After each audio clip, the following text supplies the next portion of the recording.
Welcome back to my YouTube channel. ये channel पे नए हैं तो चैनल को सब्सक्राइब कर लीजिए और बेल आइकन दबाना गलती से भी मत भूलना। आज मैं बात करने वाला हूँ बिहार विधानसभा चुनाव के बारे में।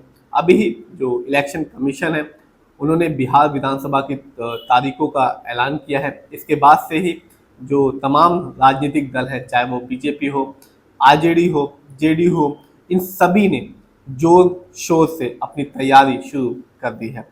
इसी चुनावी लहर के बीच में जो लोक गायिका हैं मैथिली ठाकुर, इन्होंने भी एक कह सकते हैं कि बहुत ही बड़ा कदम उठाया है और आज ही इन्होंने बीजेपी की सदस्यता ग्रहण की है। कहा जा रहा है कि जो बीजेपी है वो इनको अली नगर सीट दे सकती है और वहीं से इनको चुनाव लड़ा भी सकती है।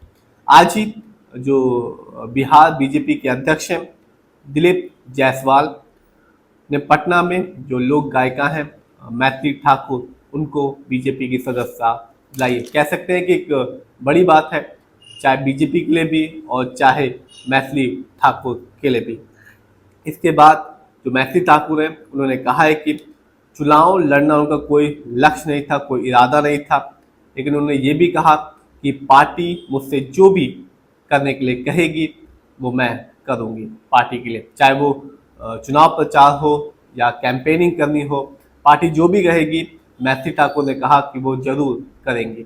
इतना ही नहीं, मैथिली ठाकुर ने आगे कहते हुए कहा कि मैंने बिहार में एनडीए द्वारा किए गए विकास कार्यों को अपनी आंखों से देखा है।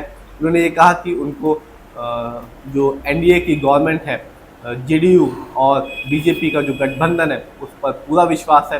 उन्होंने ये भी कहा कि उन्होंने खुद अपनी आंखों से इस गठबंधन के द्वारा किए गए कामों को देखा है। बता दें कि बिहार में 243 विधानसभा सीटें हैं और इन सीटों पे 2 चरणों पे इलेक्शन होने वाला है। 6 तारीख को, 6 नवंबर और 11 नवंबर को पहले चरण में 121 सीट पर चुनाव लड़ा जाएगा, जबकि दूसरे चरण में यानी कि 11 नवंबर को 122 सीटों पर चुनाव लड़ा जाएगा और जो चुनाव का परिणाम होगा वो आएगा 14 नवंबर 2025 को।